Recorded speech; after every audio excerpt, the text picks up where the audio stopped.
नमस्कार विद्यार्थियों, हम पढ़ रहे हैं BCom third year second paper banking and financial system. इसमें हमने मनी का इंट्रोडक्टरी पार्ट पढ़ लिया था और अब हम आगे बढ़ते हैं। तो हम आज इसमें पढ़ेंगे role and importance of money, मुद्रा की भूमिका एवं महत्व। अब इसको हम ऐसे समझें कि जो अर्थशास्त्री मार्शल हैं उन्होंने मुद्रा के लिए यह कहा कि मुद्रा वह धुरी है जिसके चारों ओर अर्थतंत्र चक्कर लगाता है। अर्थात अर्थव्यवस्था की जो भी कोई क्रियाएं होंगी वो कहीं ना कहीं मुद्रा या मनी से जुड़ी हुई है। कैसे? जैसे उत्पादन की क्रिया है, वितरण की क्रिया है, राजस्व की है, विनिमय और उपभोग की है, यानी कि production, consumption, exchange, distribution, revenue या पब्लिक फाइनेंस, ये सारी इनसे रिलेटेड जो भी क्रियाएं की जाएंगी, यानी कि ये सारी क्या हुई? आर्थिक क्रियाएं। और ये सारी क्रियाएं कहीं ना कहीं मुद्रा से यानी मनी से कनेक्टेड है। अब हम मुद्रा के महत्व को समझते हैं, इम्पोर्टेंस ऑफ मनी। तो इसको समझने के लिए हमारे पास में कई क्षेत्र हैं, जैसे आर्थिक क्षेत्र में, सामाजिक क्षेत्र में आदि कई क्षेत्र हैं उनमें। तो अभी हम चर्चा करते हैं आर्थिक क्षेत्र की, यानी कि आर्थिक क्षेत्र में मुद्रा का क्या महत्व है। अब इसके बारे में सेम वही अर्थशास्त्री मार्शल ने बोल दिया कि मुद्रा वह धुरी जिसके चारों ओर अर्थतंत्र चक्कर लगा रहा है। तो सबसे पहले हम बात करते हैं उपभोग के क्षेत्र में, यानी कि आर्थिक क्षेत्र का जो उपभोग है उसमें मुद्रा का क्या महत्व है। अब जो भी समस्त आर्थिक क्रियाएं होंगी उनका आदि और अंत, यानी कि उनका स्टार्टिंग पॉइंट और एंड पॉइंट क्या होता है? कंजम्पशन, क्योंकि कंजम्पशन के लिए ही सारी प्रोडक्शन प्रोसेस या आर्थिक क्रियाएं हो रही हैं। तो उपभोग के क्षेत्र में मुद्रा के महत्व को अगर हम एक ही वाक्य में कहें तो यह ऐसे कि उपभोक्ता अपनी समस्त आवश्यकताओं की पूर्ति मुद्रा के द्वारा ही करता है। अब उपभोग के क्षेत्र की मुद्रा की जो इम्पोर्टेंस है उसको हम इस प्रकार से समझ सकते हैं। ये गड़बड़ हो गया यहाँ पर कि इससे क्या क्या होता है। इससे मानवीय आवश्यकताओं की संतुष्टि होती है, ह्यूमन नीड्स या ह्यूमन वांट्स है उनमें इससे सेटिस्फेक्शन मिलता है। क्यों मिलता है? क्योंकि मनी के प्रयोग से वो व्यक्ति या वो व्यक्ति जो भी कोई वस्तु या सेवा, कोई भी गुड या सर्विस खरीद सकता है और उसको यूज ले सकता है। तो क्या हुआ कि मुद्रा सबसे अधिक तरल है, मनी सबसे अधिक तरल है, तो इस वजह से वो जब भी चाहे अपने इच्छित वस्तुएं या सेवाएं प्राप्त कर सकते हैं। सेकंड है उपभोक्ता की संप्रभुता, कंज्यूमर्स। कहाँ गया? हाँ, मुद्रा मनुष्य की इच्छा की संवाहक है, यानी कि उपभोक्ता अपने क्रय व्यवहार से उत्पादित तथा विक्रय की जाने वाली वस्तु की मात्रा एवं गुणवत्ता का नियमन कर सकता है। कैसे कर सकता है? कि वो उसको पूंजीवादी अर्थव्यवस्था में बाजार का बादशाह कहकर पुकारा जाता है, यानी कि उपभोक्ता को जो भी जिस भी प्रकार की वस्तु पसंद आएगी या जो भी वह अपनी क्या बोलते हैं फीडबैक देगा, उसके आधार पर पूंजीवादी अर्थव्यवस्था में उस प्रोडक्ट, उस गुड्स में या उस सर्विस में या किसी भी उस माल में जो उसके लिए उत्पादित किया जा रहा है, सुधार की गुंजाइश अवश्य रहेगी। वह मुद्रा खर्च करने के तरीके से किसी वस्तु विशेष के प्रति पसंदगी नापसंदगी को जाहिर कर सकता है और इससे उस वस्तु के उपभोग या एवं उत्पादन को प्रोत्साहित या हतोत्साहित कर सकता है। इसलिए उपभोक्ता की संप्रभुता यानी कि उपभोक्ता पर सबसे अधिक जोर दिया गया है। अब है थर्ड, उपभोक्ता संतुलन, यानी कि कंज्यूमर्स इक्विलिब्रियम। प्रत्येक व्यक्ति उपभोक्ता के रूप में क्या करना चाहता है? सीमित आय से अधिकतम संतुष्टि प्राप्त करना चाहता है, क्योंकि आय तो लिमिटेड है और इच्छाएं या आवश्यकताएं अनंत है। इस वजह से वो अपनी सीमित आय से अधिकतम संतुष्टि प्राप्त कर लेना चाहता है। और ऐसा वो किस प्रकार से करता है? मुद्रा के माध्यम से, मनी के माध्यम से, समसीमांत उपयोगिता नियम का सहारा लेकर। आगे बढ़ते हैं। मुद्रा का महत्व, विविध वस्तुओं का उपभोग, कंजम्पशंस ऑफ मैनी गुड्स, विनिमय के कार्य में लगने वाले समय और श्रम को बचाकर उपभोग की जाने वाली वस्तुओं की संख्या को अनगिनत स्तर तक पहुंचा दिया गया है। कैसे? मुद्रा से। तो इस वजह से क्या हुआ कि एक निर्धारित समयावधि में उपभोक्ताओं को कई कई प्रकार की वस्तुओं के उपभोग का अवसर प्राप्त हुआ है। अब बात करते हैं वर्तमान तथा भावी उपभोग, प्रेजेंट एंड फ्यूचर कंजम्पशन। इसमें क्या हुआ कि वर्तमान आवश्यकताओं की पूर्ति के लिए तो हम आय का उपभोग करेंगे ही करेंगे, लेकिन फ्यूचर की आवश्यकताओं के लिए भी कर सकते हैं। वो क्यों? क्योंकि मनी में मूल्य संचय तथा मूल्य स्थायित्व का गुण विद्यमान है।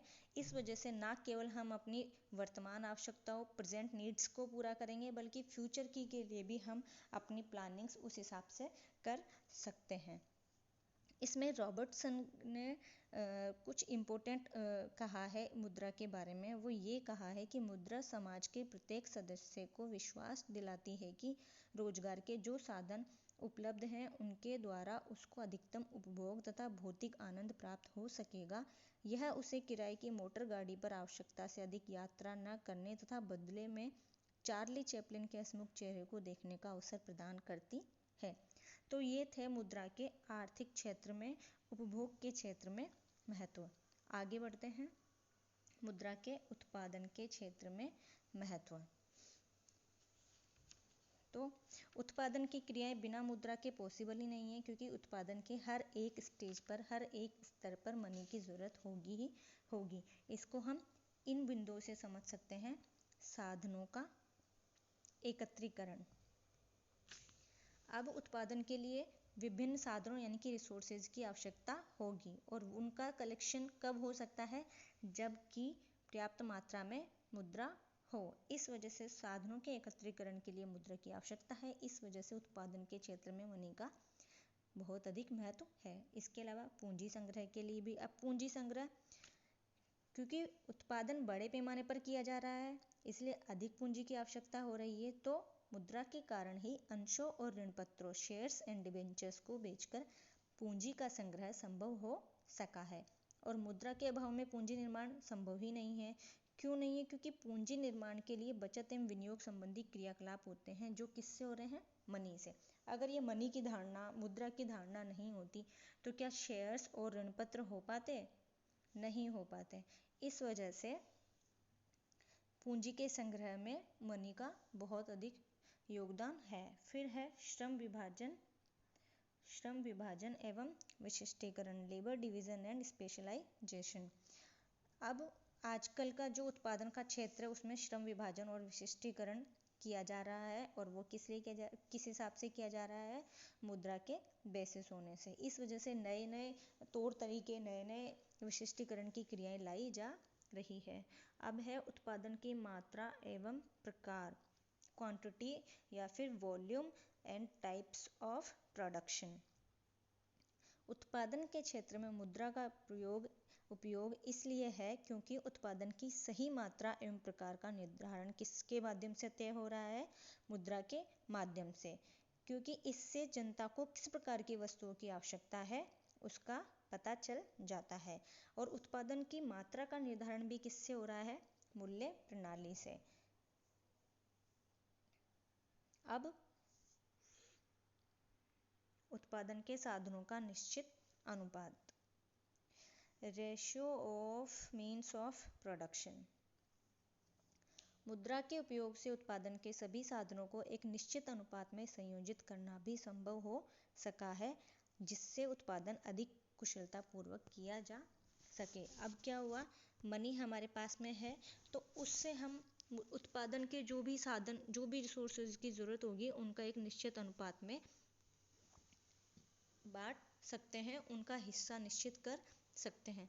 फिर है मोबिलिटी ऑफ कैपिटल, पूंजी की गतिशीलता। मुद्रा की वजह से पूंजी की गतिशीलता में वृद्धि हुई है या उत्पन्न हुई है, क्योंकि पूंजी को एक स्थान से दूसरे स्थान पर ले जाना सरल हो गया है। इसलिए पूंजी का उपयोग हर क्षेत्र में उद्योगों के विकास के लिए किया जाना संभव हुआ है। इससे इसका हस्तांतरण एक व्यक्ति से दूसरे व्यक्ति को इजीली हो रहा है, बल्कि एक देश से दूसरे देश को भी किया जा रहा है। आगे बढ़ते हैं, लागतों की गणना एवं आकलन, calculation and estimation of cost. अब मुद्रा के प्रयोग से लागतों की गणना एवं आकलन सरल हो गया है। इस वजह से मुद्रा के उपयोग से न्यूनतम लागत पर उत्पादन करना संभव हो सका है। और उत्पादन के क्षेत्र में मुद्रा का महत्व है उत्पादन का हिसाब, प्रोडक्शन अकाउंट, यानी कि मुद्रा के उपयोग से उत्पादन संबंधी हिसाब किताब सही प्रकार से रखा जा सकता है। इसके कारण उत्पादन क्षेत्र में जो सुविधाएं मिली, उससे उत्पादक वर्ग को इन क्षेत्रों में जो भी कठिनाइयां, जो भी समस्याएं आ रही थी, वो समस्याएं कहीं ना कहीं दूर हो गई है।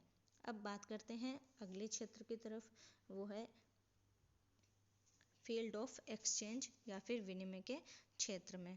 अब विनिमय के क्षेत्र में क्या क्या इम्पोर्टेंस है? वस्तु विनिमय की कठिनाई नहीं रही है, नो बार्टर डिफिकल्टीज। क्या हुआ? वस्तु विनिमय में क्या होता था? वस्तुओं का आदान प्रदान हो रहा था, तो उससे कहीं न कहीं वस्तुओं की सही मूल्य मापन नहीं हो रहा था, प्लस वस्तुओं का संग्रहण भी बड़ी कठिनाई थी और एक्सचेंज भी बड़ी कठिनाई थी। तो उससे उनकी जो भी बोलते ना ड्रॉबैक्स हैं, वो खत्म हो गई है, क्योंकि अभी हम क्या कर रहे हैं, वस्तु विनिमय के स्थान पर हम मुद्रा का लेन देन कर रहे हैं। क्योंकि मुद्रा का जन्म किस वजह, अगर हम ये देखें तो मुद्रा का जन्म ही वस्तु विनिमय की कठिनाइयों को दूर करने के लिए हुआ।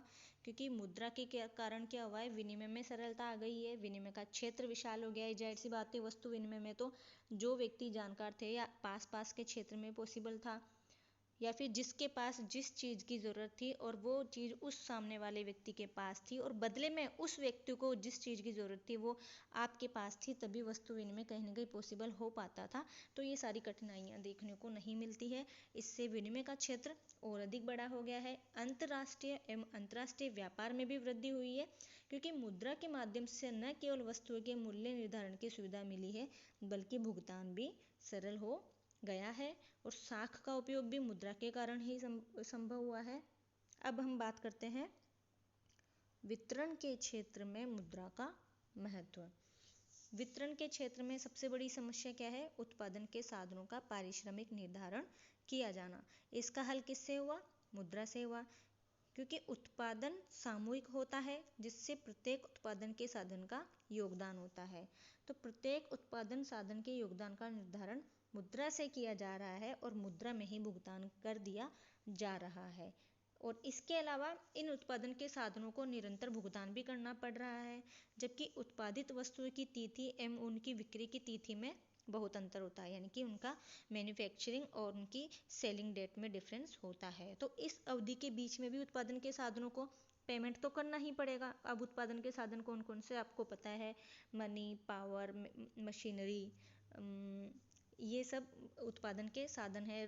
इसमें और बहुत सारी चीज़ें आ जाएंगी जो भी आपको प्रोडक्शन के लिए चाहिए, चाहे वो निर्माण उद्योग हो या दूसरा कोई उद्योग हो, जैसे रॉ मटेरियल, लेबर, ETC, ये सारी चीज़ें इसमें इंक्लूड हो जाएंगी। तो इन सबको पेमेंट तो करना ही करना पड़ता है, चाहे आपकी बिक्री कितनी भी लेट हो।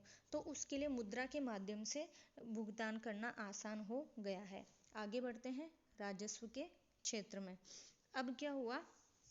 राजस्व के क्षेत्र में मुद्रा के माध्यम से आय व्यय करने में अधिक सुगमता हो गई है। कैसे? करों का संग्रह मुद्रा के माध्यम से किया जा रहा है। आय का उपयोग सरकार द्वारा अधिकतम सामाजिक लाभ के सिद्धांत को ध्यान में रख करके मुद्रा के रूप में किया जा रहा है। और सरकार अपने बजट के घाटों की पूर्ति भी ऋण प्राप्त करके या फिर अधिक मुद्रा छाप करके कर रही है।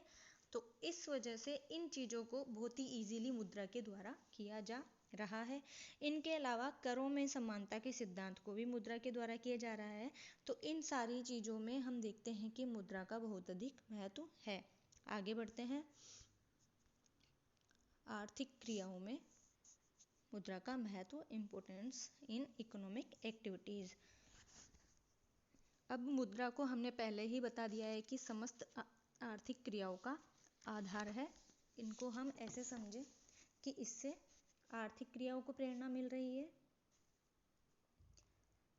मोटिवेशन ऑफ इकोनॉमिक एक्टिविटीज़, आर्थिक क्रियाओं का मापदंड किया जा सकता है, यानी कि इनका क्राइटेरिया निर्धारित किया जा सकता है। वित्तीय गैर वित्तीय संस्थाओं का विकास, सारे संसार की जो भी वित्तीय संस्थाएं हैं जैसे कि बैंक, बीमा कंपनियां, स्टॉक एक्सचेंज आदि, जिनका किसमें व्यापारिक क्षेत्र में महत्वपूर्ण स्थान है, उनका विकास कैसे शुरू हुआ? इनका विकास मुद्रा से शुरू हुआ। गैर वित्तीय संस्थानों की स्थापना भी, जैसे कि बड़ी व्यापारिक कंपनियां या साझेदारी फर्म या संघों की स्थापना भी मुद्रा की वजह से ही संभव हो सकी है। पूंजी संग्रह में सहायक है, वही पूंजी को गतिशीलता, सेम वही चीज़ें इसमें होंगी। सामाजिक कल्याण का मापक है। कैसे? कि एक देश की राष्ट्रीय आय की गणना मुद्रा के द्वारा की जा रही है और राष्ट्रीय आय के वितरण का आधार हमने क्या मान लिया? मुद्रा। तो सरकार के द्वारा अपनी आय का व्यय किस प्रकार किया जाता है, इसकी जानकारी किससे होती है? मुद्रा से। तो इन चीज़ों से हम फिर ये देखते हैं राष्ट्रीय आय के आधार पर कि सामाजिक कल्याण किस प्रकार से हुआ है अथवा नहीं। तो सामाजिक कल्याण का कहीं ना कहीं बेस क्या हो गया? मुद्रा। फिर है मुद्रा एवं आर्थिक विकास।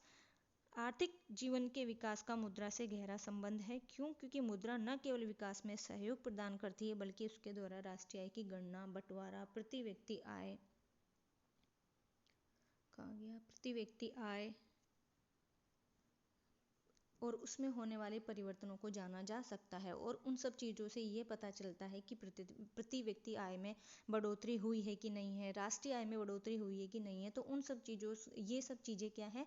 आर्थिक विकास के सूचक है। और इन चीज़ों से हमें पता चल जाता है कि आर्थिक विकास किस गति में या किस दिशा में जा रहा है। तो इन सब का बेस क्या हो गया? मनी।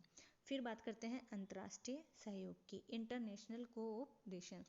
अंतर्राष्ट्रीय व्यापार के विस्तार का श्रेय मनी को ही है, क्योंकि इसके माध्यम से जो भी इंटरनेशनल पेमेंट्स है, फॉरेन पेमेंट्स है, वो इजीली हो पा रहे हैं।